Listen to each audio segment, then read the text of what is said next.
1000 ருபீஸை போட்டுட்டு நீங்கள் 100 ரூபாய் கூட எஸ்ஐபி இருக்குன்னு 10 எல்லாம் போட்டிங்கன்னா அதெல்லாம் வந்து விலைக்கே ஆகாது. 10,000 ரூபாய் வச்சுருக்கீங்க, 1000 10 ஃபண்டில் போட்டோட நல்லதாக 2 ஃபண்டு செலக்ட் பண்ணிவிட்டு யூனிட்ஸ் அக்யூமுலேட் பண்ணிங்கன்னா அந்த யூனிட்ஸ் தான் நாளைக்கு ரிட்டர்னாக வரப்போகுது. கிராண்ட் ராயல் டூர்ஸோட பயணம் பண்ணுங்க. இடங்களும் புதுசு, நினைவுகளும் புதுசு. MCR Pure Cotton Club, formals and casual shirts. Medway Hospitals, ஆரோக்கியத்திற்கான சிறந்த வழி.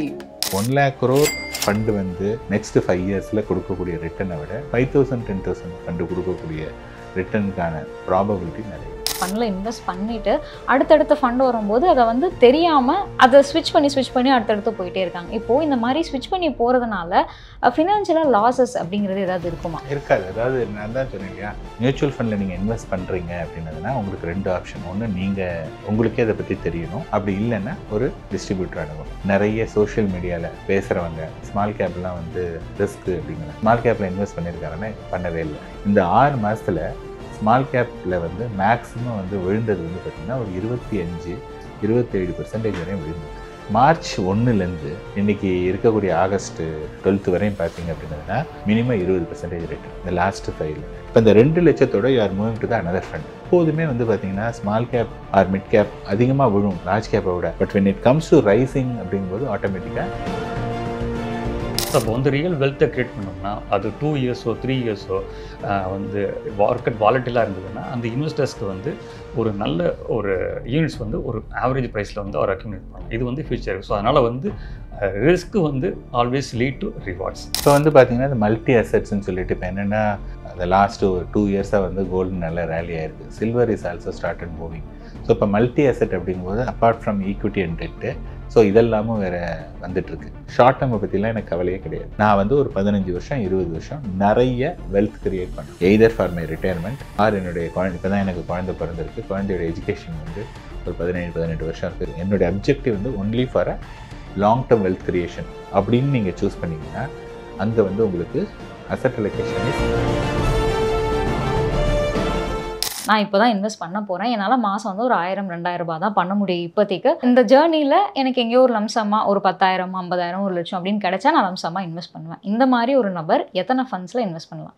நீங்கள் 1000 ரூபா 2000 ரூபா தான் ஒருத்தர் பண்ணாருன்னா ஒரு ஃபண்டு தான். அல்லது ரொம்ப இதாக இருந்தாலும் 2 ஃபண்டு சூஸ் பண்ணிக்கலாம். ஏன்னா நீங்கள் வந்து 1000 ருபீஸை போட்டுட்டு நீங்கள் 100 ரூபாய் கூட எஸ்ஐபி இருக்குன்னு 10 எல்லாம் போட்டிங்கன்னா அதெல்லாம் வந்து விலைக்கே ஆகாது. 1000 ருபீஸ்னால் ஒரு ஸ்மால் கேப்போ மிட் கேப்போ அது மாதிரி ஒரு ஃபண்டு எடுத்துக்கலாம். இல்லை எனக்கு கொஞ்சம் இதாக இருக்குன்னா மேக்ஸிமம் 2 ஃபண்ட்ஸ், 2 ஃபண்டுக்கு மேலே போகவே கூடாது.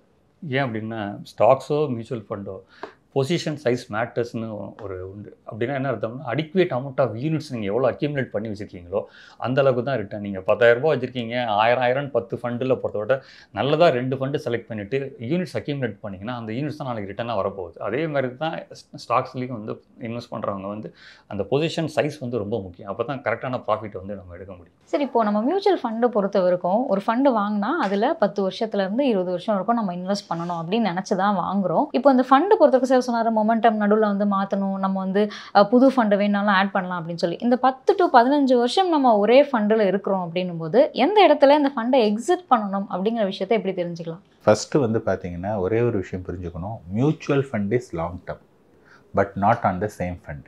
இப்போ ஃபார் எக்ஸாம்பிள் ஒருத்தர் வராரு, காலேஜ் முடிச்சுட்டு வராங்க, ஐடியில் ஜாயின் பண்ணுறாங்க. ஐடியில் ஜாயின் பண்ணால் அவங்க வந்து என்ன சொல்கிறாங்க, நான் ஐடி ரிலேட்டடான கிராஜுவேஷன் பண்ணியிருக்கேன் பிஇயில், so I want to pursue my career in IT. அது வந்து கிளியர்.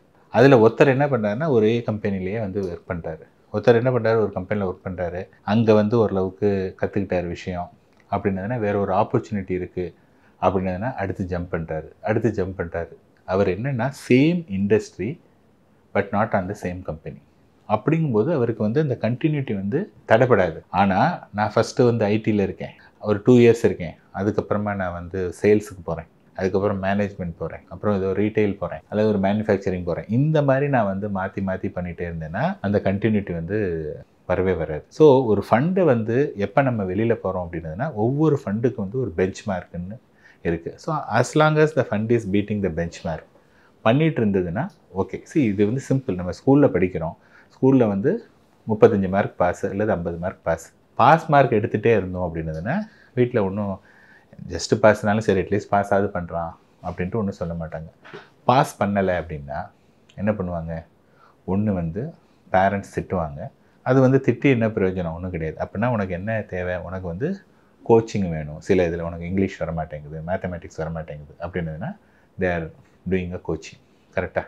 ஸோ இங்கே வந்து என்னென்னா கோச்சிங்கிறது வந்து அப்படின்னா இன்னும் கொஞ்சம் எக்ஸ்ட்ரா மணி இன்வெஸ்ட் பண்ணுறது. அதுக்கு பதிலாக நம்ம என்ன பண்ணுறோம்னா அல்லது ஸ்கூலே மாற்றுறோம். சில இடத்துல பார்த்துருக்கீங்க இல்லையா, அந்த ஸ்கூலில் போட்டோம், அந்த ஸ்கூலில் அந்த டீச்சர் சரியில்லை, அது இல்லை அப்படின்னு சொல்லிட்டு வேறு ஸ்கூல் மாற்றுறோம். ஸோ சேம் திங் வந்து பர்ஃபார்மன்ஸ் சரியில்லை அப்படின்னு சொன்னதாக இருந்ததுன்னா அது வந்து மாற்றலாம். ஆனால் இந்த பர்ஃபார்மன்ஸ் சரியில்லை அப்படிங்கிறத ரியலைஸ் பண்ணுறதுக்கே மினிமம் ஒரு 6 மாதமாவது ஆகும். டக்குன்னு தெரியாது. ஸோ பர்ஃபார்மன்ஸ் சரியில்லைங்கிறதுக்கே ஒரு 6 மாதம் தான் ஆகும்.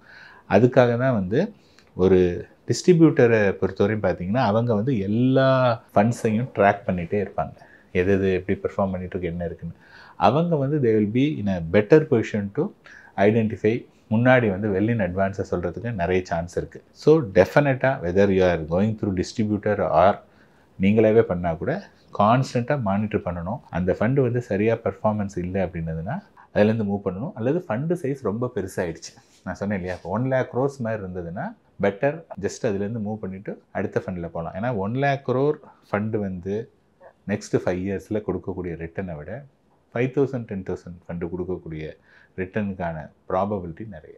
சரி, இப்போ சார் சொன்ன மாதிரி எக்ஸிட் அப்படிங்கிறதுக்கு உங்ககிட்ட வந்து சில காரணங்கள் இருக்கும். இந்தந்த விஷயங்கள்லாம் இருந்தால் அந்த ஃபண்ட் வந்து எக்ஸிட் ஆகிடும். அந்த காரணங்கள் அந்த காரணங்கள் சொல்கிறதுக்கு முன்னாடி ஒரு பாயிண்ட் வந்து பதில் சொன்னதில் அதை ஆட் பண்ணுறேன். ஸோ இப்போ வந்து ஒரு செக்டார் வந்து பெர்ஃபார்ம் பண்ணுது, லார்ஜ் கேப் செக்டார் நல்லா பெர்ஃபார்ம் பண்ணுது, ஆனால் லார்ஜ் கேப்பில் இருக்கிற ஃபண்டு சரியாக பெர்ஃபார்ம் பண்ணலை அப்படின்னா அது என்ன ரீசன் ஐடென்டிஃபை பண்ண தெரியணும். இப்போ வந்து லாஸ்ட்டு 4 yearsஸாக ப்ராட் பேஸ்டு ரேலி வந்து நடந்திருக்கு. இந்த காலகட்டத்துலேயும் சில ஃபண்ட்ஸ் வந்து பெர்ஃபார்ம் பண்ணாமல் இருந்திருக்கு. அப்படின்னா இந்த மாதிரி ஒரு ஆப்பர்ச்சுனிட்டி கிடச்சி அவங்க வந்து மிஸ் பண்ணிட்டாங்கன்னு அர்த்தம். அப்போ வந்து we have to cut the loss. So வந்து நம்ம வந்து வின்னரை ஆட் பண்ணிவிட்டு லூஸரை கட் பண்ணிக்கணும். ஸோ வந்து அந்த எக்ஸிட் அப்படிங்கிறது வந்து பார்த்திங்கன்னா ஒவ்வொருத்தருக்கும் ஒவ்வொருடைய தேவையை பொறுத்து இருக்குது. ஸோ வந்து இப்போ ஒரு 10 வருஷமாக ஹோல்ட் பண்ணுறாரு, நல்ல ஒரு ப்ராஃபிட் வந்து அக்யூமுலேட் பண்ணிட்டாரு. ஸோ ஒரு இப்போ மொமெண்டம் பேஸ் ஃபண்டு இப்போ தான் வந்துருக்கு, முன்னாடி வந்து கிடையாது. ஸோ இப்போ வந்து 10 வருஷமாக வச்சிருக்கவர் வந்து தன்னுடைய ப்ராஃபிட்டில் ஒரு போர்ஷனை வந்து மொமெண்டமில் வந்து டைவெர்ட் பண்ணலாம். அவர் ஏற்கனவே ஒரு லார்ஜ் கேப் ஃபண்டு வந்து வச்சுருந்துருக்கலாம். ஸோ டைவெர்ட் பண்ணுறதுக்கு ஒரு ஆப். அதனால் ஒன்று ஒரு கோல் பேஸ்டு அவர் வந்து பொசிஷனை வந்து க்ளோஸ் பண்ணிக்கலாம். இல்லை ஒரு நியூ ஆப்பர்ச்சுனிட்டிஸ் வந்து எமர்ஜ் ஆகும்போது அந்த ஆப்பர்ச்சுனிட்டிலைஸ் பண்ணலாம். இப்போ உதாரணத்துக்கு வந்து டிஃபென்ஸ் தீம் வந்தது. ஸோ டிஃபென்ஸ் தீம் வரும்போது நாங்கள் என்ன பண்ணோம், ஒரு போர்ஷனை வந்து எக்ஸிஸ்டிங், இப்போ நீங்கள் இருக்கீங்க உங்ககிட்ட ஃப்ரெஷ் மணி இல்லை, ஸோ நாங்கள் என்ன பண்ணுவோம், ஆல்ரெடி எக்ஸிஸ்டிங் ஃபண்டில் வந்து ஒரு நல்ல ப்ராஃபிட் இருக்குது அப்படின்னா ஒரு போர்ஷனை மட்டும் டைவெர்ட் பண்ணி ஒரு தீமில் நம்ம டைவெர்ட் பண்ணும்போது ஒன் மோர் ஆப்பர்ச்சுனிட்டிஸ் வந்து நம்ம கிடைக்கிறது வந்து யூட்டிலைஸ் பண்ணிக்கலாம். ஸோ இந்த மாதிரி வேல்யூ ரீசன் இருக்கும்போது மட்டும்தான் நம்ம அந்த எக்ஸிட்டை வந்து நம்ம யூட்டிலைஸ் பண்ணிக்கலாம். இந்த எக்ஸிட் அப்படிங்கிறது ஏன் கேட்டேன்னா சார், நிறைய பேர் நம்ம பார்க்குறோம் வந்து ஒரு ஃபண்டில் இன்வெஸ்ட் பண்ணிவிட்டு அடுத்தடுத்த ஃபண்டு வரும்போது அதை வந்து தெரியாமல் அதை ஸ்விட்ச் பண்ணி அடுத்தடுத்து போயிட்டே இருக்காங்க. இப்போது இந்த மாதிரி ஸ்விட்ச் பண்ணி போகிறதுனால ஃபினான்ஷியலாக லாஸஸ் அப்படிங்கிறது ஏதாவது இருக்குமா? இருக்காது. அதாவது நான் தான் சொன்னேன் இல்லையா, சேம் இதுக்கு தான் நான் எக்ஸாம்பிள் சொன்னேன். ஒரு கம்பெனியில் ஜாயின் பண்ணுறீங்க, அடுத்த கம்பெனி எதனால் மாறுறீங்க? கம்பெனி மாறுறதுக்கு ரீசன் என்னென்னா, நீங்கள் என்ன நினைக்கிறீங்கன்னா நான் இங்கே விட நல்ல ரிட்டர்ன், இங்கே இதை விட எனக்கு நல்ல இதுக்கு இருக்கணும். ஆல் த டைம் வந்து உங்களுக்கு சக்ஸஸ் இருக்காது. சில சமயம் வந்து உங்களுக்கு ஃபெயிலியரும் இருக்கும். ஒரு கம்பெனி நல்ல கம்பெனி இருக்கும், நீங்கள் சேர்ந்து சொல்லிட்டு வேறு ஒரு கம்பெனி, ஒரு ஸ்டார்ட் அப் மாதிரி போகிறீங்க, அங்கே ஃபெயிலியர் ஆகிறதுக்கு சான்சஸ் இருக்குது. பட் இன் ஜென்ரல் வந்து பார்த்தீங்கன்னா அப்படி பண்ணால் கூட திருப்பி அடுத்த ஒரு ஜம்பில் வந்து நீங்கள் வந்து இது பண்ணிவிடுவாங்க. அதாவது கண்டினியூட்டி எப்போ இருக்கும்னா when you are in the same industry. இப்போ ஒரு ஃபண்டுலேருந்து இன்னொரு ஃபண்டுலேருந்து இன்னொரு ஃபண்டுனா, சே ஃபார் எக்ஸாம்பிள் இங்கே வந்து 1 லட்ச ரூபா போட்டிருக்கீங்க, அது 2 லட்சம் ஆகிடுச்சு. இப்போ இந்த 2 லட்சத்தோட you are moving to the another fund. அப்போ என்ன ஆகிடுதுன்னா பேஸே 2 lakhs ஆகிடுது. ஸோ அதே ஒரு 15% 20% ஒட்டவர் இது கிடைக்கும் போது என்னென்னா அது அப்படியே கண்டினியூ ஆகும். அதனால நடுவில் மாறுறதுனால உங்களுக்கு எந்த விதமான காம்பவுண்டிங்கோ அல்லது ரிட்டர்ன் கம்மியாகிறதுக்கான வாய்ப்பு கிடையாது. சரி, இப்போ நம்ம அந்த டிஸ்கஷன் ஸ்டார்ட் பண்ணும்போது சொல்லணும், இதை ஏன் நம்ம ஸ்டார்ட் பண்ணுறோம் அப்படின்னா நிறைய வந்து கன்ஃபியூஷன்ஸ் நிறைய இருக்குது பிகாஸ் ஆஃப் நிறைய அவைலபிள் ஆப்ஷன்ஸ்னால. இப்போ நம்ம மியூச்சுவல் ஃபண்ட்ஸ் பொறுத்த வரைக்கும் எதெல்லாம் ரொம்ப ஓவர் எக்ஸ்போஸ்டாக இருக்குது, எதெல்லாம் வந்து இன்னுமே வந்து எக்ஸ்போஸ் ஆகலாம். ஏன்னா நமக்கு வந்து நிறைய நமக்கு தெரிஞ்சதெல்லாம் mostly large cap, mid cap, small gap அப்படிங்கிறது நிறைய தெரிஞ்சாலும் இன்னும் நமக்கு ரேட் அப்படிங்கிறது இருக்குது, கோல்டு ஃபண்ட்ஸ் அப்படிங்கிறது இருக்குது. இதெல்லாம் எனக்கு தெரிஞ்ச சில விஷயங்கள். இன்னுமே தெரியாத விஷயங்கள் நிறைய தெரியணும், பட் தெரிஞ்ச விஷயங்கள் நிறைய தெரிஞ்சிருக்கு. அந்த மாதிரி ஃபஸ்ட்டு வந்து என்னென்னு பார்த்தீங்க அப்படின்னதுன்னா, நீங்கள் மியூச்சுவல் ஃபண்டில் நீங்கள் இன்வெஸ்ட் பண்ணுறீங்க அப்படின்னதுன்னா உங்களுக்கு 2 ஆப்ஷன். ஒன்று, நீங்கள் உங்களுக்கே அதை பற்றி தெரியணும். அப்படி இல்லைன்னா ஒரு டிஸ்ட்ரிபியூட்டர் அணுகணும். இப்போ உங்களுக்கே தெரியுது அப்படின்னு சொன்னதாக இருந்ததுன்னா அது எப்படி தெரிஞ்சிருக்கு உங்களுக்கு? வேறு யாராவது உங்கள் ஃப்ரெண்ட்ஸ் யாரும் சொல்லியிருக்காங்களா, வெறும் ஜஸ்ட்டு நீங்கள் புக்கில் படிச்சிருக்கீங்களா அப்படின்னு பார்க்கணும். இப்போ வந்து என்னென்னா, எனக்கு வந்து என்ன ஒரு பெரிய சர்ப்ரைஸ் அப்படின்னதுன்னா, நிறைய சோஷியல் மீடியாவில் பேசுகிறவங்க, அவங்க வந்து என்ன சொல்கிறாங்க, இண்டெக்ஸ் ஃபண்டு நல்லது, இண்டெக்ஸ் ஃபண்ட் நல்லது அப்படிங்கிறாங்க. அவங்க அதே மாதிரி ஸ்மால் கேப்லாம் வந்து ரிஸ்க்கு அப்படிங்கிறாங்க. ஸோ ஸ்மால் கேப் ரிஸ்க்கு அப்படின்னதாக இருந்ததுன்னா ஓகே, இது வந்து ஒருத்தருடைய கருத்து. நான் வந்து எல்லாருடைய கருத்தையும் மதிக்கிறேன். ஆனால் அந்த ஸ்மால் கேப் ரிஸ்க்குன்னு சொல்கிற பர்சன் ஸ்மால் கேப்பில் இன்வெஸ்ட் பண்ணியிருக்காருன்னு பண்ணவே இல்லை. ஸோ ஸ்மால் கேப்பில் நான் இன்வெஸ்ட் பண்ணவே இல்லை. அதே சமயத்தில் நான் வந்து ஒரு டிஸ்ட்ரிபியூட்டரும் கிடையாது. ஸோ நான் வந்து எந்த ஒரு கிளைண்ட்டுக்கும் ஸ்மால் கேப் கொடுக்கல அப்படின்னு சொன்னால் நீங்கள் எப்படி ரிஸ்க்குன்னு சொல்லுவீங்க? இப்போ நான் வந்து ஒரு மியூச்சுவல் ஃபண்ட் டிஸ்ட்ரிபியூட்டர். நான் நிறைய ஸ்மால் கேப்பில் இன்வெஸ்ட் பண்ணியிருக்கேன். நிறைய கிளைண்ட்டுக்கு ஸ்மால் கேப் நான் கொடுத்துருக்கேன். ஓகேங்களா? அதில் வந்து என்ன ரிஸ்க்குங்கிறது புரிஞ்சுக்கணும். அதாவது ஸ்மால் கேப் அப்படிங்கிறதுனா என்ன, இருக்கக்கூடிய கம்பெனியில் வந்து சின்ன size company. In fact small cap is the only diversified fund. இப்போ நீங்கள் பார்த்தீங்கன்னா லார்ஜ் கேப்னு நீங்கள் எடுத்துட்டிங்கன்னா டாப் 100 கம்பெனிஸ் தான் லார்ஜ் கேப், 101 to 250 தான் மிட் கேப், 251க்கு அப்புறமா இருக்கக்கூடியது எல்லாமே ஸ்மால் கேப். ஸோ லார்ஜ் கேப்பில் இருக்கக்கூடிய அந்த 100 கம்பெனியில் மேக்ஸிமம் ஒரு 30 இண்டஸ்ட்ரீஸ் இருக்கும். மிட் கேப்பில் இன்னொரு ஒரு 50 இண்டஸ்ட்ரீஸ் வச்சுங்க. ஸோ 80 இண்டஸ்ட்ரீஸ் தான் வந்து small and mid cap. It is 250. அதுக்கப்புறமா ஒரு 5000 இண்டஸ்ட்ரீஸ் இருக்குது குட்டி குட்டியாக. 5000 அட்லீஸ்ட் ஒரு 500 இண்டஸ்ட்ரீஸ் இருக்குதுன்னு வச்சுங்க. அவ்வளோ இருக்குது. அப்போ ரியல் டைவர்சிஃபிகேஷன் வந்து ஸ்மால் கேப்பில் தான். பட் ஒன்லி திங் வந்து என்னென்னா அங்கே ஆக்சிடென்ட்ஸ் வந்து ஜாஸ்தி. ஸோ நம்ம ஸ்மால் கேப் இன்வெஸ்ட்மெண்ட்டை அஸ் அ இண்டிவிஜுவல் இன்வெஸ்டராக இன்வெஸ்ட் பண்ணோம் அப்படின்னதுனா நமக்கு அதெல்லாம் குவாலிஃபை பண்ண தெரியாது. வேறஸ் மியூச்சுவல் ஃபண்ட்லும் போது அதுக்குன்னு சொல்லிட்டு ஒரு ரிசர்ச் அனாலிசிஸ் இருக்காங்க. அவங்க வந்து மெயினாக பிக்கப் பண்ணுறதே ஒரு 1000 crores மேலே இருக்கக்கூடிய ஸ்டாக்ஸை தான் வந்து பிக்கப் பண்ணுறாங்க. அதனால் அங்கே வந்து பெருசாக ரிஸ்கே கிடையாது. அதனால் நீங்கள் வந்து ஒரு இதில் வந்து இன்வெஸ்ட் பண்ணுறதுக்கு முன்னாடி அதில் வந்து என்ன ரிஸ்க்கு அப்படிங்கிறத வந்து மெயினாக தெரிஞ்சுட்டு நீங்கள் இன்வெஸ்ட் பண்ணிங்கன்னா பெட்டராக இருக்கும். அதை விட்டுட்டு நாங்கள் வந்து ஒருத்தர் சொல்கிறாங்க அப்படின்னு சொல்லிட்டு யாரையுமே பிளைண்டாகவே நீங்கள் இது பண்ணவே வேண்டாம். நீங்கள் வந்து ரெக்கார்டு எடுத்து பாருங்கள். இப்போ ஒன்றும் இல்லை, இப்போ நீங்கள் வந்து நம்ம ஸ்மால் கேப்பை பற்றி இந்த பேச்சு எடுத்ததுனால நான் சொல்கிறேன். இந்த ஜனவரியில் வந்து பார்த்தோன்னா there is a huge discussion. Small கேப்லாம் வந்து ஓவர் வேல்யூவேஷன், ஸ்மால் கேப்பில் வந்து போட்டால் பணமே வராது அப்படின்னு ஒரு டிஸ்கஷன் போயிட்டு இருந்தது. ஸோ இப்போ பார்த்தீங்கன்னா செப்டம்பர் 26 February 28 அது வந்து 6 மாதம். இந்த 6 மாதத்தில் ஸ்மால் கேப்பில் வந்து மேக்ஸிமம் வந்து விழுந்தது வந்து பார்த்திங்கன்னா ஒரு 25-27% வரையும் விழுந்தது. மார்ச் 1 இன்றைக்கி இருக்கக்கூடிய ஆகஸ்ட் 12 வரையும் பார்த்தீங்க அப்படின்னதுன்னா நீங்கள் ஸ்மால் கேப்னு ஒரு பேரை நீங்கள் எடுத்திங்கனாலே மினிமம் 20% ரிட்டர்ன் இந்த லாஸ்ட்டு 5 ஸோ விழுந்திருக்கு. நான் இல்லைன்னு சொல்ல, விழுந்தாலும் பயங்கரமாக ஏறிடுது. எப்போதுமே வந்து பார்த்திங்கன்னா small cap or mid cap அதிகமாக விழும் லார்ஜ் கேப்பை விட. But when it comes to rising அப்படிங்கும்போது ஆட்டோமேட்டிக்காக ரைஸ் ஆகிடும். அண்ட் எகெயின் வந்து இப்போ நம்ம எந்த இன்வெஸ்டருமே இப்போ மியூச்சுவல் ஃபண்ட் டிஸ்ட்ரிபியூட்டர்கிட்ட ஒருத்தர் வந்தாங்கன்னா 3 வருஷத்துக்கு குறைஞ்சி அவங்களுக்கு வந்து ஈக்விட்டியே கொடுக்க மாட்டாங்க. நிறைய பேர் 5 வருஷத்துக்கு தான் கொடுப்பாங்க. நான் அட்லீஸ்ட் 3 வருஷத்துக்கு தான் நான் கொடுப்பேன். 3 வருஷம் இருந்தால் தான் அது கொடுக்குறோம். அப்படின்னு இருக்கும்போது இந்த லாஸ்ட்டு ஒரு 6 months இருக்கக்கூடியதை பார்த்து நம்ம இது பண்ண வேண்டாம். அதனால் இங்கே வந்து என்ன புரிஞ்சுக்கணும் அப்படின்னதுன்னா, ஒரு இன்வெஸ்ட்மெண்ட் பண்ணும்போது அந்த இன்வெஸ்ட்மெண்ட் வந்து என்ன ரிஸ்க்கு, மற்றவங்க சொல்கிறாங்கிறத பற்றி இல்லை, என்ன ரிஸ்க்கு, அந்த ரிஸ்க்குக்கு வந்து நமக்கு என்ன ரிவார்டு கிடைக்கிது. ஸோ இப்போ வந்து இண்டெக்ஸ் ஃபண்டை பற்றி பேசுகிறவங்க என்ன சொல்லுவாங்க, எனக்கு ஒரு 10-12% கிடைச்சா போதும். உங்களுக்கு 10-12% கிடைச்சா போதும். எல்லாருக்கும் 10-12% போதுமா அப்படின்னா இல்லை. நிறைய பேருக்கு 15% வேணும், 13% வேணும். அப்படிங்கும்போது அவங்க வந்து they want to take a little aggressive mode. அந்த மாதிரி இருக்கும்போது ஸ்மால் அண்ட் மிட் கேப் தான் அவங்க சூஸ் பண்ணணும். டெஃபினட்டாக அது பதில் சொன்னது பாயிண்ட் எல்லாமே வேல்யூ பாயிண்ட்ஸ். இப்போ என்னென்னா வந்து பார்த்திங்கன்னா ஸ்மால் கேப்பில் வந்து நிறைய நியூ கம்பெனிஸ் வந்துருக்கு. லாஸ்ட் ஒரு 2 to 3 yearsல பார்த்திங்கன்னா நிறைய ஐபிஓஸ் வந்திருக்கு. இல்லை பெரும்பாலான கம்பெனிஸ் வந்து பார்த்திங்கன்னா ஸ்மாலு மிட் கேட்டகரியில் தான் வந்திருக்கு. ஸோ அப்போ வந்து அப்பார்ட் ஃப்ரம் லார்ஜ் கேப்பை தவிர வந்து இந்த நியூ ஐபிஓவில் லிஸ்டடான கம்பெனிஸ் எல்லாமே வந்து பார்த்திங்கன்னா நிறைய ஃபண்ட் மேனேஜர்ஸ் வந்து பிக் பண்ணுறாங்க. நிறைய ஃபீல்ட்ஸ் வந்து எமர்ஜ் ஆகுது. ஸோ அந்த என்னென்ன ஃபீல்டு இப்போ வந்து இந்தியா வந்து பொருளாதார வளர்ந்து வர நாடுன்னு பேசுகிறோம் நம்ம. ஸோ இப்போ வந்து பார்த்திங்கன்னா நம்மளுடைய இன்றைக்கி வந்து ஏர்போர்ட் போய் பார்த்திங்கன்னா இன்றைக்கி பஸ் ஸ்டாண்டு மாதிரி இருக்குது. இன்றைக்கி அந்தளவுக்கு வந்து இன்றைக்கி டிராஃபிக் வந்து அதிகமாகிடுச்சு. இப்போ அது அவ்வளோ ஃப்ளைட் வந்து ட்ராவல் ஆகுது அப்படின்னா மெயின்டெனன்ஸ், ரிப்பேர் அண்ட் ஆப்ரேஷன் அப்படின்னு ஒரு கேட்டகரி இருக்குது. ஸோ இதெல்லாமே வந்து பார்த்திங்கன்னா புதுசாக எமர்ஜ் ஆகிறாங்க. ஸோ இதில் இருக்கிற கம்பெனிஸ் வந்து இப்போ பார்த்தீங்கன்னு சொன்னால் ட்ரெமெண்டஸாக வந்து பர்ஃபார்ம் பண்ணுது. ஸோ இந்த மாதிரி ஸ்டாக்ஸ்லாம் கூட ஃபண்ட் மேனேஜர் வந்து பிக் பண்ணி வருவாங்க. ஸோ அதனால் வந்து நியூ எமர்ஜிங் ஆப்பர்ச்சுனிட்டிஸ் வந்து என்னென்னு ஐடென்டிஃபை பண்ணி அதை பேஸ் பண்ணி நம்ம இன்வெஸ்ட் பண்ணும்போது அது நமக்கு ரொம்ப யூஸ்ஃபுல்லாக இருக்கும். எந்தெந்த கேட்டகரிஸ் ஆஃப் ஃபண்ட்ஸ் வந்து நிறைய எல்லாருக்குமே தெரிஞ்சிருக்கு, எதெல்லாம் நிறைய தெரியணும் சார், இன்னும் தெரியாமல் இதெல்லாம் இருக்குது? எல்லாருக்கும் தெரிஞ்சது வந்து பார்த்திங்கன்னா லார்ஜ், மிட், ஸ்மால், இது எல்லாருக்குமே வந்து தெரிஞ்சது.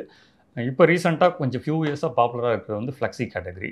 வந்து எல்லாருமே வந்து கொஞ்சம் ஹைப்ரிட் கேட்டகரி வந்து இன்னும் யாரும் அந்தளவுக்கு வந்து ஃபோக்கஸ் பண்ண மாட்டாங்க. பட் நான் வந்து கொஞ்சம் டிஃபென்சிவான ஒரு இதுன்னு வச்சுக்கோங்களேன். ஸோ அதனால் வந்து நான் வந்து அந்த மார்க்கெட் சைக்கிள்ஸில் வந்து money always move from one asset to another asset அப்படிங்கிற மாதிரி வந்து இந்த ஹைப்ரிட் கேட்டகரியை வந்து நம்ம யூட்டிலைஸ் பண்ணிக்கும் போது எல்லா அசெட்டுடைய பர்ஃபார்மன்ஸ் நம்ம என்ஜாய் பண்ணிக்க போகிறோம். ஸோ அதனால் வந்து நம்ம சாப்பாட்டில் வந்து நமக்கு எப்படி வந்து சாம்பார், ரசம், தயிர் இது மாதிரி வேணும் வரும்போது, காய்கறி எல்லாம் வேணும்போது, ஸோ நம்மளோட இன்வெஸ்ட்மெண்ட்டுமே வந்து அந்த ப்ராப்பர் அசெட் அலோகேஷனை பேஸ் பண்ணி பண்ணும்போது ஸோ இந்த ஹைப்ரிட் கேட்டகரியை நம்ம வந்து யூட்டிலைஸ் பண்ணிக்கிறது நல்லது. ஸோ அது இன்னும் இன்வெஸ்டர்ஸ் மத்தியில் இப்போ தான் கொஞ்சம் கொஞ்சமாக பாப்புலர் ஆகிட்டு வருது. ஸோ இதை பற்றி இன்னும் நிறையா யூஸ்ஃபுல்லாக இருக்கும். ஸோ ஹைப்ரிட் ஃபண்ட்ஸ் அதை பற்றி நம்ம நிறைய தெரிஞ்சுக்கணும் இல்லையா உங்கள் சைட்ஸ்? இப்போ வந்து பார்த்தீங்கன்னா இந்த மல்டி அசெட்ஸ்ன்னு சொல்லிட்டு இப்போ என்னென்னா அந்த லாஸ்ட்டு 2 இயர்ஸாக வந்து கோல்டு நல்ல ரேலி ஆயிருக்கு. Silver is also start and moving.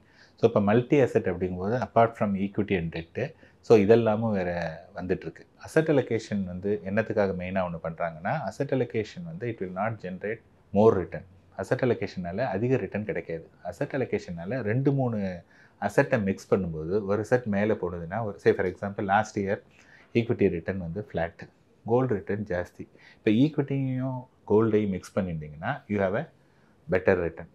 ஓகேங்களா? ஸோ 1 இயரில் ஒன்று சரியாக பெர்ஃபார்ம் பண்ணல, இன்னொன்று வந்து இருக்குது. ஸோ இந்த அலோகேஷன் அப்படிங்கும்போது என்ன ஆகுதுன்னா ஓவரால் ரிஸ்க்கை ரெடியூஸ் பண்ணுறோம் அண்டு வந்து ரிட்டர்ன் இஸ் ஆல்சோ மாடரேட்டட். இப்போ நீங்கள் இருக்கீங்க, உங்களுடைய only objective is to create long term wealth. Short டேர்மை பற்றிலாம் எனக்கு கவலையே கிடையாது. நான் வந்து ஒரு 15 வருஷம் 20 வருஷம் நிறைய வெல்த் கிரியேட் பண்ணணும். Either for my retirement R என்னுடைய குழந்தை. இப்போ தான் எனக்கு குழந்தை பிறந்திருக்கு. குழந்தையோட எஜுகேஷன் வந்து ஒரு 17-18 வருஷம் இருக்குது. கல்யாணத்துக்கு ஒன்றும் 20-25 வருஷம் இருக்குது. என்னுடைய அப்ஜெக்டிவ் வந்து only for a long term wealth creation அப்படின்னு நீங்கள் சூஸ் பண்ணிங்கன்னா அங்கே வந்து உங்களுக்கு அசெட் அலோகேஷன் இஸ் மீனிங்லெஸ். என்னுடைய பர்சனல் இதில் வந்து பார்த்தீங்க அப்படின்னா என்னுடைய எல்லா இன்வெஸ்ட்மெண்ட்டுமே லாங் டேர்ம். ஸோ அதனால் எனக்கு வந்து அசெட் அலோகேஷனுங்கிற இதில் வந்து துளி கூட இதில் உடன்பாடே கிடையாது. பிகாஸ் அது வந்து லாங் டேர்ம் அப்படிங்கிறது. பட் நிறைய பேர் என்ன பண்ணுவாங்கன்னா எல்லாத்தையும் மிக்ஸ் பண்ணிக்கணும். ஸோ மிக்ஸ் பண்ணுறது போது என்ன ஆகணும்னா ஆட்டோமேட்டிக்காக you are reducing the risk. எனக்கு வந்து வாலட்டிலிட்டி என்னால் புரிஞ்சிக்க முடியுது. I want a better return அப்படிங்கும்போது என்னத்துக்காக வந்து இந்த அசெட் அலோகேஷன் அப்படிங்கிறது. ஸோ அசெட் அலோகேஷன் நீங்கள் சொல்லிட்டீங்க அப்படின்னதுன்னா உங்களை யாரும் எதுவுமே சொல்ல மாட்டாங்க. அசெட் அலோகேஷன் ஒருத்தர் ஃபாலோ பண்ணாருன்னா அவர் சரியான ஆள். இப்போ நான் இந்த மாதிரி அசெட் அலோகேஷன் ஃபாலோ பண்ணக்கூடாதுன்னா நாங்கள் ரிபெல்லியன். அப்படி கிடையாது. ஸோ எப்பொழுதுமே வந்து இப்போ கிரிக்கெட் மேட்ச் விளாடுறோம். ஸோ வந்து ஒரே கிரவுண்டு தான். ஸோ வந்து ஒரே பவுலர் தான் 2 விதமான பேட்ஸ்மேனுக்கு அந்த பக்கமும் இந்த பக்கமும் போகிறாங்க. ஒருத்தர் வந்து டிஃபென்சிவ் விளையாட, ஒருத்தர் அக்ரெசிவாக வந்து விளையாடுவார். ஸோ எதை எப்போ ப்ளே பண்ணணும் அப்படிங்கிறது வந்து 2 பேட்ஸ்மேனுக்குமே தெரியும். ஸோ அதனால் இது டிபெண்ட்ஸ் அப்பான் அந்த இண்டிவிஜுவல் ஸ்கில். ஸோ வந்து at the end of the day வந்து நம்ம ஆப்போசிட்டில் இருக்கிற பர்சனுக்கு என்ன தேவை, அதை நம்ம எப்படி கொடுக்க போகிறோம், அவருடைய கோல் வந்து ஃபுல்ஃபில் ஆகுதா அப்படிங்கிறதுக்கு இவ்வளோ ஆப்ஷன்ஸ் இருக்குது. அந்த ஆப்ஷனை வந்து எஃபெக்டிவாக நம்ம யூட்டிலைஸ் பண்ணிக்க போகிறோம். அவ்வளோதான்.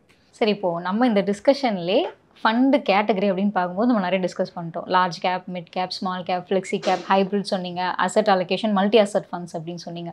இப்போது இத்தனை கேட்டகரிஸ் இருந்தாலும் ஒரு 3 இல்லை 5 கேட்டகரி இதை பற்றி மட்டும் நீங்கள் தெரிஞ்சுக்கிட்டால் போதும். ஏன்னா நிறைய காம்ப்ளிகேட் பண்ணிக்க வேணாம். அப்படின்னா நீங்கள் ஆர்டர் வைஸ் இதெல்லாம் சொல்வீங்க? இல்லை, நீங்கள் வந்து பார்த்தீங்கன்னா 4 கேட்டகரி ஆஃப் ஃபண்ட்ஸ் போகிறோம். ஒன்று வந்து ஸ்மால் கேப். ஸோ ஸ்மால் கேப்னா 65% of your investment goes to the small cap companies. So 35 வந்து ஃபண்ட் மேனேஜரோட டிஸ்கிரிப்ஷன். மிட் கேப்னா அதேமாதிரி 65 வந்து மிட் கேப்பு, த ரிமைனிங் 35 வந்து இது வேணாலும் எடுத்துக்கலாம். மல்டி கேப் எடுத்துட்டிங்கன்னா 25 small cap, 25 mid cap, 25 large cap. அந்த 25 வந்து அவருடைய டிஸ்கிரிப்ஷன். அதுக்கப்புறமா ஃப்ளெக்ஸி கேப் அப்படின்னு எடுத்துட்டிங்கன்னா அது வந்து ஃபண்ட் மேனேஜர் எதில் வேணாலும் இன்வெஸ்ட் பண்ணலாம். தெர் இஸ் நோ ஃபிக்ஸைட்டட் இவ்வளவு தான் கிடையாது. ஈவன் 100% ஸ்மால் கேப் வச்சுருந்தாலும் அது ஃப்ளெக்ஸி கேப்னு சொல்லலாம். 100% லார்ஜ் கேப் வச்சுருந்தாலும் அது ஃப்ளெக்ஸி கேப். 100% மிட் கேப் வச்சுருந்தாலும் ஃப்ளெக்ஸி கேப். ஸோ என்னுடைய ஆர்டர்னு வந்து பார்த்திங்கன்னா small cap, mid cap, multi cap, then flexi cap. So இதை வந்து நீங்கள் கொஞ்சம் ரெடியூஸ் பண்ணணும் அப்படின்னு சொன்னால் small cap, mid cap, multi cap போட்டுட்டு ஒன்று மல்டி அசெட்ங்கிற மாதிரி இது பண்ணிங்கன்னா அதில் கொஞ்சம் லார்ஜ் கேப்பு வந்துடும், கொஞ்சம் சில்வர் கோல்டெல்லாம் வந்துடும். அது வந்து ஓவரால் போர்ட்ஃபோலியோ லெவலில் வந்து கம்மியாக பண்ணணும். பியூர் லார்ஜ் கேப்லாம் வந்து பார்த்திங்கன்னா நீங்கள் தேவையே கிடையாது. அதுதான் என்னுடைய வியூ. நீங்கள் ஃப்ளெக்ஸியோ, மல்டியோ, பேலன்ஸ் அட்வான்டேஜோ, மல்டி அசட்டோ நீங்கள் எது எடுத்தாலும் லார்ஜ் கேப் எக்ஸ்போஷர் இருக்கும். ஸோ வந்து அதனால் ஓவர்லேப்பிங் ஆஃப் ஸ்டாக்ஸ் வந்து ரிப்பீட் ஆகிட்டே இருக்கும். ஸோ அதனால் வந்து எல்லாத்துலேயுமே லார்ஜ் கேப் வரும்போது நம்ம தனியாக லார்ஜ் கேப் ஃபண்டு எடுத்துக்கணும்னு அவசியமே கிடையாது. ஸோ அதனால் ஃப்ளெக்ஸி, மிட்டு, ஸ்மாலு, ஒரு மல்டி அசட். ஸோ இதுதான் வந்து உங்களுடைய லிஸ்ட். சரி, இப்போ மியூச்சுவல் ஃபண்ட்ஸ் பொறுத்த வரைக்கும் சந்தை அபாயங்களுக்கு உட்பட்டது அப்படிங்கிறது நீங்களும் சொல்லியிருந்தீங்க, நம்ம நிறைய அட்வர்டைஸ்மெண்ட்ஸில் பார்க்குறோம். இப்போ சந்தை அபாயங்களுக்கு உட்பட்டது அப்படின்னா அதில் என்னென்ன விஷயங்கள்லாம் வரும்? குறிப்பாக இப்போ நம்ம வந்து லாஸ்ட் ஒரு 1 year பீரியட் எடுத்துக்கலாம். நம்ம நிறைய டிஸ்கஸ் பண்ணோம், ரிட்டர்ன்ஸ் அப்படிங்கிறது இல்லை. இப்போது ஒரு ஸ்டாக் அப்படிங்கிறது எங்கேருந்து அது எவ்வளோ விழுந்திருக்கு, இந்த நமக்கு தெரிஞ்ச மேஜர் கேட்டகரிஸ் எடுத்துக்கலாம், small cap, mid gap, large cap. So இந்த ஃபண்ட்ஸ் மியூச்சுவல் ஃபண்ட்ஸில் எவ்வளோ ரிட்டர்ன்ஸ் கொடுத்துருக்கு சார்? சரி, நீங்கள் வந்து பார்த்தீங்கன்னா இப்போ லாஸ்ட்டு 1 year அப்படின்னு பார்த்தீங்கன்னா small cap fund even now ஒரு 10% வரையும் ஸ்மால் கேப் 10-12% வரையும் ஸ்மால் கேப் கீழே வந்திருக்கு. மிட் கேப் வந்து பார்த்தீங்கன்னா ஒரு 8% வரை வந்திருக்கு. லார்ஜ் கேப் வந்து பார்த்தீங்கன்னா ஒரு 6% வந்திருக்கு. இதுதான் வந்து அன்றைக்கி விழுந்ததுலேருந்து, அதாவது பீக்லேருந்து வந்து பார்த்தோன்னா இவ்வளோ தான் வந்திருக்கு. ஏன்னா நிறைய விழுந்திருந்தது, ஓரளவுக்கு ரெக்கவர் ஆகிடுச்சு. ஸோ இது வந்து மேபி இங்கேருந்து நெக்ஸ்ட்டு 1 year இது பண்ணும்போது எல்லாமே வந்து பாசிட்டிவாக ஆகிறதுக்கான வாய்ப்புகள் நிறைய இருக்குது. ஸோ நீங்கள் லைஃப்பில் ஃபேஸ் பண்ணுறது எல்லாமே சப்ஜெக்ட் ரிஸ்க் தான். ரெகுலர் ஓட்டுறதா இருக்கட்டும், இல்லை ஒரு ஹோட்டலில் போய் சாப்பிட்றதா இருக்கட்டும், ஸோ ஒரு புதுசாக ஒரு இடத்துல வேலைக்கு போய் ஒர்க் பண்ணுறதா இருக்கட்டும். ஸோ அந்த மாதிரி இன்வெஸ்ட்மெண்ட்லேயுமே வந்து சப்ஜெக்ட் டு மார்க்கெட் ரிஸ்க் உண்டு. ஸோ வந்து நான் ஆரம்பத்திலே சொன்ன மாதிரி வந்து டவுன் சைடை ப்ரொடெக்ட் பண்ண தெரிஞ்சதுன்னா அப் சைடு ஆல்வேஸ் வந்து ஓப்பன். ஸோ அதை ப்ரொடெக்ட் பண்ணுறதுக்கு தான் ஒரு ப்ராப்பரான ஒரு அட்வைசர் வந்து எல்லாருக்குமே தேவை. சரி, இப்போ நீங்கள் வந்து என்னென்னா இன்வெஸ்ட்மெண்ட்டை பொறுத்தவரையும் என்னென்னா இட்ஸ் அ லாங் ஜேர்னி. அந்த லாங் ஜேர்னியில் வந்து பார்த்திங்கன்னா இந்த அப்ஸ் அண்ட் டவுன்ஸ் ஆர் வந்து இன்னெவிட்டபிள். இப்போ ஃபார் எக்ஸாம்பிள் மார்க்கெட் வந்து பார்த்தோம் அப்படின்னதுன்னா 2020 கோவிட்லேருந்து மோஸ்ட்லி கண்டினியூஸாக ரேலி ஆகிட்டே தான் இருந்தது. நடுவில் வந்து என்னாச்சுன்னா கொஞ்சம் இறங்கினா கூட இம்மீடியட்டாக ரெக்கவர் ஆச்சு. ஃபால் அப்படிங்கிறத பார்த்ததே வந்து பார்த்தோன்னா செப்டம்பர் 2024 பிப்ரவரி வரையும் தான் பார்த்திங்கன்னா ஒரு நல்ல ஒரு சைஸபிள் ஃபால், ஒரு 20-25% வரையும் விழுந்தது. அது ஒரு 5 months முன்னாடிலாம் பார்த்தீங்கன்னா 1 மாதம் ஒன்று 2 மாதம் ஒன்று அடுத்த மாதம் ரெக்கவர் ஆகிடும். 5 months கண்டினியூஸாக அப்படியே கொஞ்சம் கொஞ்சமாக ஃபால் ஆனதுங்கிறது வந்து ஒரு இந்த இது. இப்போ திருப்பி எல்லாமே ரெக்கவர் ஆகிட்டுருக்கு. ஸோ யார் ஒருத்தர் வந்து இன்வெஸ்ட்மெண்ட்டுக்கு வராங்களோ அவங்க வந்து என்ன புரிஞ்சுக்கணும் அப்படின்னதுன்னா இந்த அப்ஸ் அண்ட் டவுன்ஸ் கண்டிப்பாக இருக்கும். நம்ம வந்து இதை பொறுத்துக்கிட்டால் மட்டும்தான், if you are accepting the pain then only will gain அப்படிம்பாங்க. ஸோ இந்த பெயினை வந்து நீங்கள் பொறுத்துக்கிட்டீங்க அப்படின்னதுன்னா லாங் டேர்மில் வந்து நல்ல கெயின் இருக்கும். ஈவன் நீங்கள் ஒரு ஜாபுக்கு சேர்ந்தீங்கன்னா கூட இனிஷியல் பீரியடில் உங்களுக்கு சேலரி அதிகமாக கிடையாது, நிறைய நீங்கள் ஒர்க் பண்ணணும். அப்படிங்கும்போது வந்து பார்த்திங்கன்னா நிறைய ஃபஸ்ட்டு இனிஷியல் பீரியடில் you have to work very hard. அது மாதிரிலாம் பண்ணும்போது தான் வந்து நமக்கு அந்த மாதிரி பண்ணும்போது தான் ஓகே எப்படி இன்னும் கொஞ்சம் அதை பெட்டராக பண்ணணும் அப்படிங்கிற விஷயம்லாம் கற்றுட்டு அப்புறம் நம்ம ஸ்மார்ட்டாக இது பண்ணுறோம். ஸோ அந்த மாதிரி மார்க்கெட்லேயும் இந்த ஷார்ட்டர் பீரியடில் இந்த மாதிரி அப்ஸ் அண்ட் டவுன்ஸ் இருக்கும். அது முதல்ல புரிஞ்சுக்கணும். நீங்கள் மார்க்கெட்னால் மேலே தான் போகுங்கிற எண்ணமே வரக்கூடாது. மார்க்கெட் வந்து மேலேயும் போகும் கீழேயும் போகும். ஆனால் ஒரு 3 வருஷம் 5 வருஷம் 7 வருஷம் அந்த மாதிரி டைம் கொடுத்தோன்னா market will be only in the upward direction. இந்த மார்க்கெட் ஃபால் அப்படிங்கிறத தாண்டி வேற ஏதாவது இந்த சந்தை அபாயங்கள் அப்படிங்கிறதுல ஆட் ஆகும்? ஜென்ரலாக பார்த்தீங்கன்னா ரியல் வெல்த் வந்து என்ன சொல்லுவாங்கன்னா பியர் மார்க்கெட்டில் தான் கிரியேட் பண்ண முடியும் அப்படின்னு சொல்லுவாங்க. ஸோ அந்த மாதிரி மியூச்சுவல் ஃபண்ட் இன்வெஸ்ட்மெண்ட்டை பொறுத்த வரைக்கும் டவுன் ட்ரெண்டில் தான் you will accumulate more units at a lesser rate. So அப்போ வந்து ரியல் வெல்த்தை கிரியேட் பண்ணோம்னா அது 2 years 3 years வந்து மார்க்கெட் வாலட்டிலாக இருந்ததுன்னா அந்த இன்வெஸ்டர்ஸ்க்கு வந்து ஒரு நல்ல ஒரு யூனிட்ஸ் வந்து ஒரு ஆவரேஜ் ப்ரைஸில் வந்து அவர் அக்யூமுலேட் பண்ணலாம். இது வந்து ஃபியூச்சர். ஸோ அதனால் வந்து ரிஸ்க் வந்து ஆல்வேஸ் லீட் டு ரிவார்ட்ஸ். அதை புரிஞ்சுக்கிட்டா. ஸோ இப்போ நம்ம வந்து ஒரு ரிஸ்க் எடுக்கக்கூடிய ஒரு சுச்சுவேஷனில் தான் இருக்கோம் அப்படின்னு எப்பொழுதுமே ரிஸ்க் இருந்துக்கிட்டு தான் இருக்கும். ஸோ வந்து அதை ரிஸ்க் மேனேஜ் பண்ணுறது தான் வந்து சக்ஸஸ். இன்றைக்கி வந்து நிகழ்ச்சியில் கலந்துக்கிட்டு மியூச்சுவல் ஃபண்ட் சார்ந்து நிறைய தகவல்கள் எங்களுக்காக பகிர்ந்துக்கிட்டீங்க. இன்னும் அப்கமிங் நிகழ்ச்சிகளில் நிறைய விஷயங்கள் டிஸ்கஸ் பண்ணலாம். Thank you so much for joining. Thank you. Grand Royal டூர்ஸோட பயணம் பண்ணுங்க. இடங்களும் புதுசு, நினைவுகளும் புதுசு. MCR Pure Cotton Club, formals and casual shirts. Medway Hospitals, ஆரோக்கியத்திற்கான சிறந்த வழி.